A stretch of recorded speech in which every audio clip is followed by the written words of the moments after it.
হাসির রাজা, জ্ঞানের রাজা, রসিক রাজা।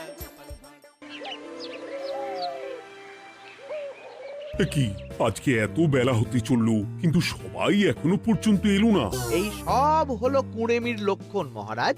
আপনি একদিন যারা যারা দেরি করছে তাদের চাপকে দেবেন, তাহলেই সব সিধে হয়ে যাবে। আর বলবেন না মহারাজ, আজকে গিন্নি কাঁচা লঙ্কা দিয়ে কুচো চিংড়ির ঝালটা যা বানিয়েছিল না, খেতে খেতে দেরি হয়ে গেল। গোলগাপ্পি দেওয়ার আর জায়গা পাও না না? বিশ্বাস করুন, সত্যি খুব ভালো রান্না করেছিল গিন্নি, তাই আবার আরেক হাঁড়ি ভাত চড়াতে বললাম। আর সেটা খেয়ে আসতেই তো দেরি হয়ে গেল। আরো এক হাঁড়ি? মহারাজ কিছু মনে করবেন না, এই পাঠশালা বন্ধ করে সব গুছিয়ে তাপে এলাম। সুপ্রভাত মহারাজ। সুপ্রভাত মহারাজ। প্রভাত আজকে আর শুনেই, তোমরা সবাই এত কুঁড়ে হয়ে গেছো যে কি বলবো। মহারাজ, এই কুঁড়েমির আসল কারণ হচ্ছে চর্বি। কথায় আছে, যত বেশি চর্বি তত তাড়াতাড়ি মরবি। আপনি কি বলতে চাইছেন মন্ত্রী মশাই, যে আমি তাড়াতাড়ি মরে যাব আর আপনি মজা দেখবেন? ঠাকুর ঘরে কে, আমি তো কলা খাইনি ব্যাপার হয়ে গেল। গোপালের একদম মোক্ষম জায়গায় আঘাত লেগেছে, যাকে বলে ওই আঁতে ঘা। তুমি বেশি কথা বলো না বৈদ্য, ছুঁচ করে চালুনির বিচার। হ্যাঁ, বৈদ্য তো দেরি করেই এসেছে। আমার মনে হয় প্রত্যেককে এমন ভাবে প্রশিক্ষণ দেওয়া দরকার যাতে তারা একটু চনমনে হয়ে ওঠে। হ্যাঁ মহারাজ, তাহলে আগামীকাল থেকেই শুরু হোক ব্যায়াম আর অস্ত্র শিক্ষা। হ্যাঁ, কুঁড়ে থাকলে রাজ্যের কোনো বিপদ আপদেই সভাসদেরা কাজে আসবে না। ঠিক বলেছেন মহারাজ। তাহলে আর দেরি কেন, চলো সবাই এখনই আমরা মাঠে যাই। এই তো মহারাজ ভরপেট খেয়ে এলাম, এখনই মাঠে? ওসব অজুহাত দিয়ে লাভ নেই, চলো চলো চলো।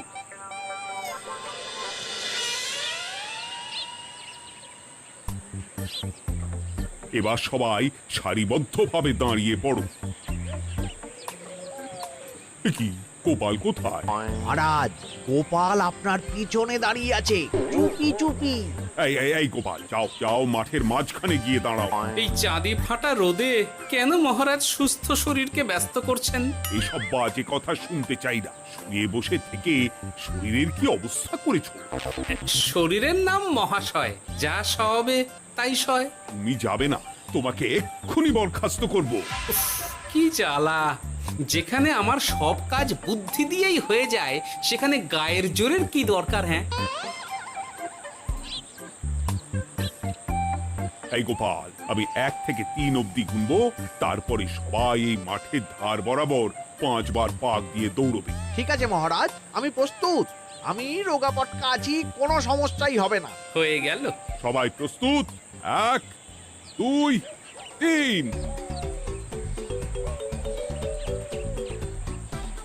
কি হলো গোপাল, দৌড়াও দৌড়াও। মহারাজ, এর থেকে বেশি জোরে পারবো না। আই, কে আছো? একটা কঞ্চি দাও। এই সেরেছে। বেশ হয়েছে, বেশ হয়েছে। ব্যাটার এবার চর্বি কমবে। কি হলো গোপাল? হ্যাঁ, হয়ে গেল? হ্যাঁ?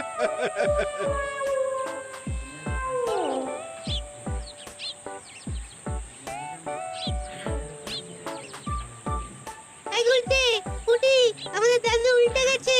হ্যাঁ, তাই তো দেখছি। চল চল গিয়ে দেখি। উফ, চেহারার কি অবস্থা বানিয়েছো গোপাল? হ্যাঁ, এতটুকু দৌড়তে গেলেই চিটপটাং। তাড়িয়ে দিন মহারাজ, এরকম বেঢপ চেহারা সভাসদকে আমাদের দরকার নেই। না না, তা বললে হবে না গোপাল, তুমি এক্ষুনি বাড়ি চলে যাও, কালকে আবার মাঠেই দেখা হবে।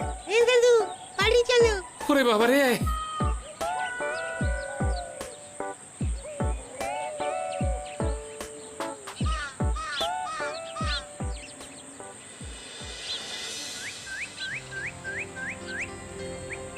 আরে ধুর ছাতার মাথা, তখন থেকে জল খেয়েই চলেছ।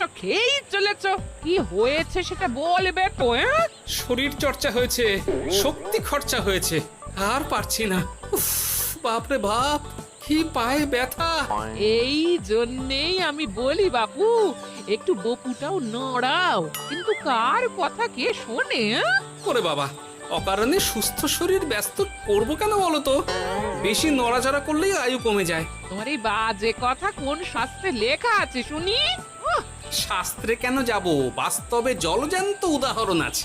আমি মানতে পারছি না। হুম, মানতে পারছি না বললে তো হবে না, তোমাকে মানতেই হবে। বেশ, প্রমাণ করো। আমি যদি তোমাকে প্রমাণ করে দিতে পারি, তাহলে আজ থেকে বাড়ির বাজার দোকান করার দায়িত্বটাও তোমাকেই নিতে হবে। দিদা, তুমি তো ফেঁসে যাবে। দাদুর সঙ্গে বাজি লড়বে না। এই বাদ দে তো, তোর দাদু আগে প্রমাণ করুক যে বেশি নড়াচড়া করলে বয়স কমে। হ্যাঁ তাহলে বাজি? হ্যাঁ, বাজি। আচ্ছা ঠিক আছে, বেশ। তুমি তুমি কি একটা পশুর নাম বলো তো, যারা খুব তাড়াতাড়ি দৌড়য়? ঘোড়া, হরিণ, চিতাবাঘ আরো আছে। আচ্ছা, এবার সবচেয়ে আস্তে আস্তে কোন পশু চলে, এরকম একটা পশুর উদাহরণ দাও। কেন, কচ্ছপ? এই তো পেয়ে গেছে উত্তর। এবার তুমি বলো তো, কচ্ছপ কত বছর বাঁচে, আর ঘোড়া, হরিণ, চিতাবাঘ এরা কত বছর বাঁচে? চিতাবাঘ, ঘোড়া কেউই 30 বছরের বেশি বাঁচে না, কিন্তু কচ্ছপ 300 বছরও বেঁচে থাকে। হেরেছে, হেরেছে, আমার বউ হেরেছে। উফ, জীবনের কত বড় চাপ নেমে গেল। হ্যাঁ, এই তুমি আমাকে এভাবে হারালে? তখনই বললাম দাদুর সঙ্গে বাজি লড়তে যেও না। নাও, এবার খেলা সামলাও।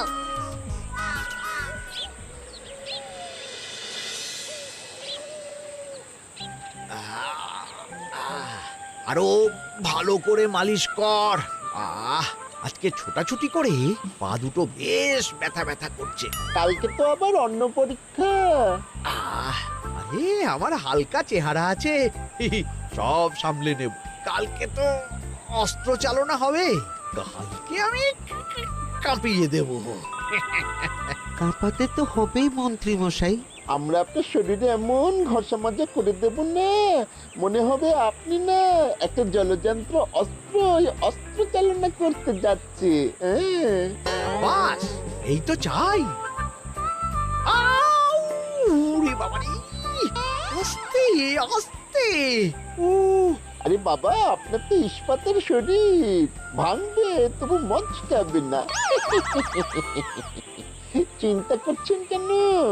ভয় পাবেন না, ভয়কে জয় করতে হবে। আরে আরে আরে, তোরা আমার কথাটার সাথে করছিসটা কি? মানুষটা মরে যাবে তো। চিন্তা করো না গিন্নি। বাবা, ওরা বলেছে আমার ইস্পাতের শরীর, ভাঙবে তবু মচকাবে না। একবার এই বুড়ো বয়সে হাত পা ভাঙলে কি সামলাবে শুনি? মন্ত্রীমশাই, আমাদের বকশিসটা দিয়ে দিন, আমরা কেটে পড়ি। বাবারে বাবা, দিচ্ছি। এনে, এত খাটানোর পরে এতেই এখন খুশি থাক। হ্যাঁ,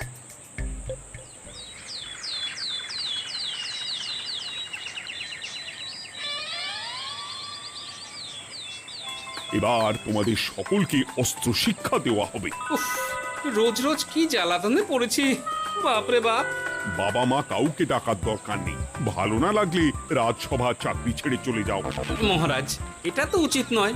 যে যেটাই পারদর্শী তাকে সেটাই করতে দিন না। একটা বাঁদরকে যদি আপনি বলেন শিকার করে মাংস খেয়ে দেখা, সে কি পারবে মহারাজ? মহারাজ, গোপাল একটু বেশি কথা বলছে, ওকে আপনি বের করে দিন।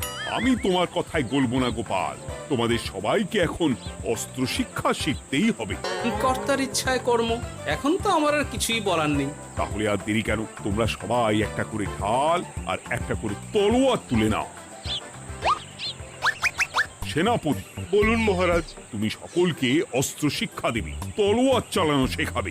এক এক করে প্রত্যেকে তোমার কাছে যাবে আর এক এক করে তুমি সবাইকে তলোয়ার চালানো শেখাবে। আচ্ছা মহারাজ, তাহলে ওই সবার প্রথমে চলে আসুন মন্ত্রী মশাই। হ্যাঁ, আমি প্রস্তুত। আমার শরীর ইস্পাতের মতো, ভাঙবো তবু মচকাবো না।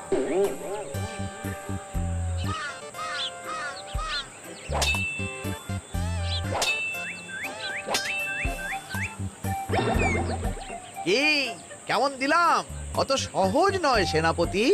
আমি মন্ত্রী এমনি এমনি হইনি, আগে অস্ত্র শিক্ষা শিখে তবে মন্ত্রী হয়েছি। এটা কি হলো? হ্যাঁ, আপনি অস্ত্র শিক্ষায় পারদর্শী, কিন্তু আরো বিচক্ষণ হতে হবে। কারণ আজকে এই পাগড়ির জায়গায় আমি যদি তলোয়ার আপনার গলার দিকে চালাতাম, তাহলে কিন্তু আপনার এই ভবলীলা এখানেই সাঙ্গ হয়ে যেত। ঠিক আছে ঠিক আছে, মনে রাখবো। এবার বাকিদের তো ডাকো। হ্যাঁ, এরপরে তলোয়ার চালানো শিখতে আসবে গোপাল। গোপাল দাদু, গোপাল দাদু। বাবা বাবা বাবা, গোপাল তুমি আবার দল বল নিয়ে এসেছো। দেখি তোমার কত দম। গোপাল, তুমি প্রস্তুত হও। হ্যাঁ হ্যাঁ, আমি প্রস্তুত। ওরে বাবারে, এ তো ভয়ানক চাপের কাজ, আমাকে বেশ বেগ পেতে হচ্ছে। সামলাও গোপাল।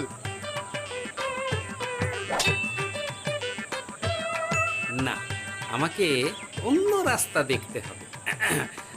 সেনাপতি, মহারাজের দিব্যি, তুমি আমার দিকে তলোয়ার ঢাল বাড়াবে না। এই এই, এটা কি হলো? সত্যি তো, এটা কি হলো? গেল গেল গেল গেল গেল গেল গেল, দুধটা খুলে গেল গো। দেব নাকি এবার কুচ করে কেটে? জিতে গেছি, জিতে গেছি। এটা কি হলো? শত্রুপক্ষ কখনো কারো দিব্যি শুনবে না। আর সেনাপতি, তুমি কি ওখানে দাঁড়িয়ে দাঁড়িয়ে মজা দেখছো? আমি কি করব মহারাজ, গোপাল যে আপনার দিব্যি দিয়ে দিল। গোপাল বেটা খুব চালাক। তাহলে এখন উপায়? ওসব গোপাল তোমাকে বোকা বানাবার জন্য করেছে। তুমি ধুতি ঠিক করে আবার লড়াই চালিয়ে যাও। যথাজ্ঞা মহারাজ।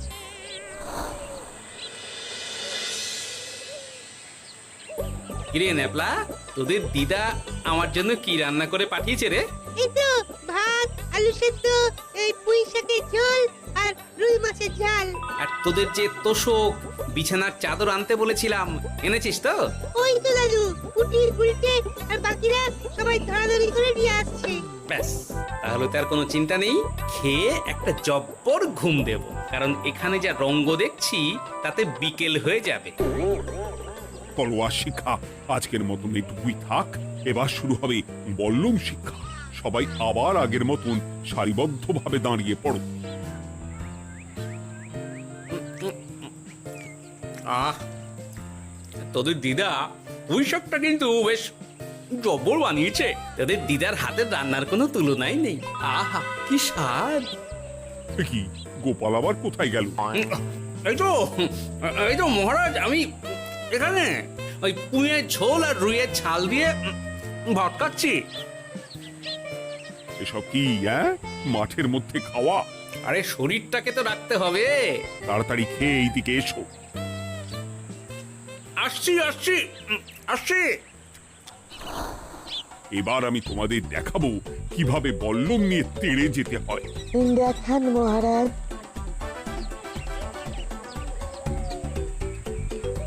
এ তো খুবই সোজা মহারাজ। ঠিক আছে, তাহলে বল্লম নিয়ে তেড়ে যাও দেখি।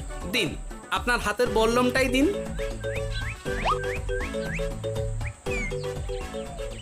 আরে আরে, গোপাল তো মাঠ থেকেই চলে গেল।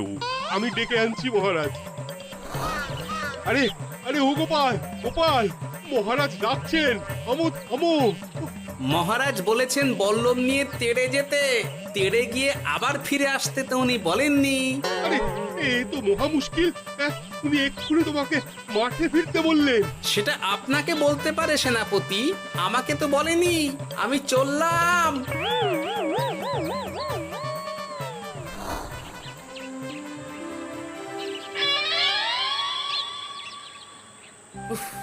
বাবারে বাবা, কি ঝক্কি! অনেক বুদ্ধি করে মাঠ থেকে খাটে চলে এসেছি। আমি আর উঠছি না।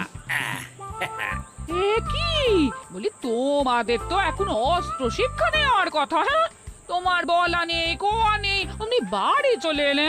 আরে বাবা, ওইসব অস্ত্র শিক্ষা মানেই সুস্থ শরীরকে ব্যস্ত করা, অসহ্য খাটনি, অযথা কষ্ট। কষ্ট করলে তবেই কেষ্ট পাওয়া যায়। হ্যাঁ, তোমায় আমি আগেও বুঝিয়েছি, যেখানে বুদ্ধি কথা বলে সেখানে দেহের শক্তি নীরব দর্শক গিন্নি। আরে বাবা, সে না হয় বুঝলাম, কিন্তু মহারাজ তো ভালোর জন্য সবাইকে অস্ত্র শিক্ষা দেওয়ার চেষ্টা করছে না? আরে বাবা, যার যা কাজ তাকে সেটা করালেই পারে। মহারাজ তো সেটা বুঝতেই চাইছেন না। আমি এখন ঘুমো।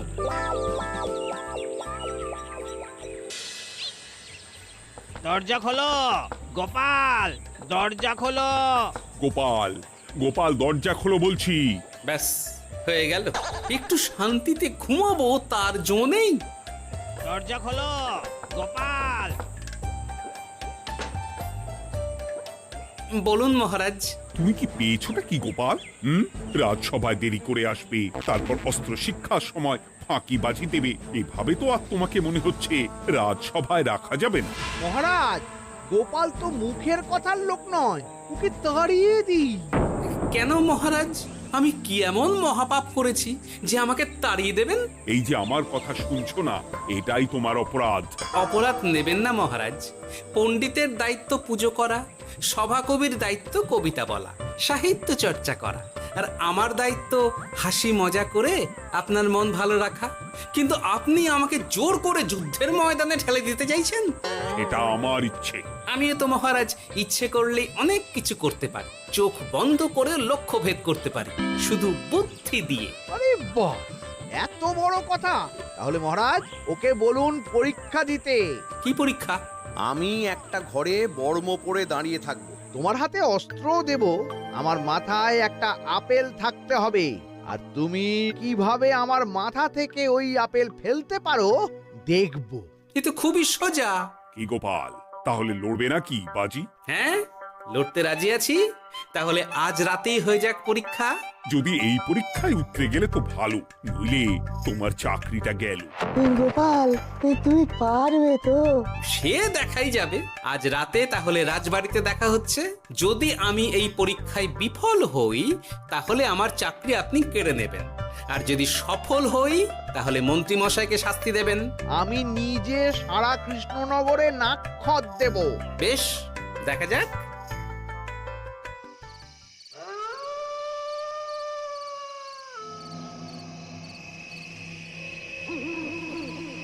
কি মন্ত্রীমশাই, ব্যবস্থা সব ঠিকঠাক হয়েছে তো? হ্যাঁ, এবার শুধু গোপালের পরীক্ষার পালা। আমি তাহলে বাইরে গেলাম, গোপালকে পাঠিয়ে দিচ্ছি।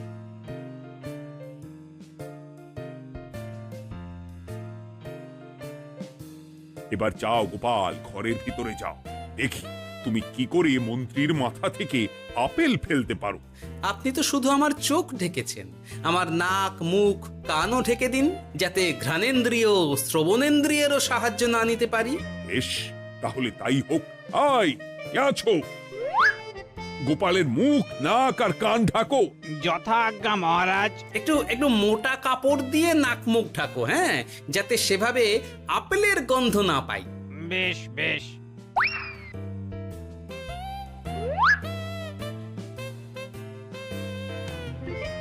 যাও গোপাল। গোপাল, এবার তোমার চাকরি গেল। এবার তুমি কি করবে? কি করবে? দৌড় ঝাঁপে ফাঁকিবাজি? হ্যাঁ,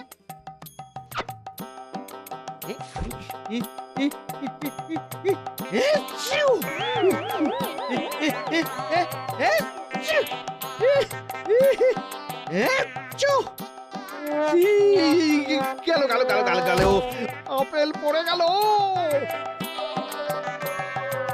আপেল পড়ে গেল? মহারাজ, এর মধ্যেই গোপাল আপেল ফেলে দিয়েছে। ঘরের ভেতরে চলো।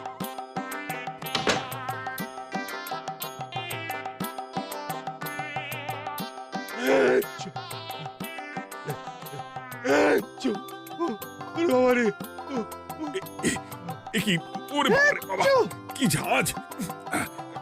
ওরে বাবা! কি মহারাজ, দেখলেন তো গোপালের চমক? অস্ত্র ছাড়াই আপেল ফেলে দিলাম। কি, এটা তো তুমি নীতি বিরুদ্ধ কাজ করেছো। সারা ঘরে নস্যি ছড়িয়ে দিয়েছো। মহারাজ, হাঁটতে গিয়ে আপেল পড়ে গেছে। এবার সারা কৃষ্ণনগরে নাক্ষত দিতে হবে। সত্যি সত্যি গোপাল, বুদ্ধি তো তোমার জুড়ি মেলা আভার। আমার নাম গোপাল ভাঁড়, একটা কথা মনে রাখবেন, কেউটে সাপের লেজে পা দেবেন না, আর গোপালের কাজে বাধা দেবেন না। যে কাজ বুদ্ধি দিয়ে করা যায় তার কাছে শক্তি ছোট্ট শিশু মাত্র। সত্যি গোপাল, আজ তুমি সেটাই প্রমাণ করে দিলে। আর আজ থেকে তোমাকে তোমার ইচ্ছার বিরুদ্ধে খাটাবো না। তুমি খাও দাও, ভুড়ি বানাও। যার যা কাজ সে তাই করবে। যেমন এখন মন্ত্রী মশাই নাক্ষত দেবেন। হ্যাঁ, ভুল করে বাজি ধরে ফেলেছি, এখন নিজেই চাপে পড়ে গেলাম। তাহলে আর দেরি কেন? নাক্ষত এখন থেকেই শুরু হোক। কৃষ্ণনগরের রাস্তা শেষ হতে হতে সকাল হয়ে যাবে।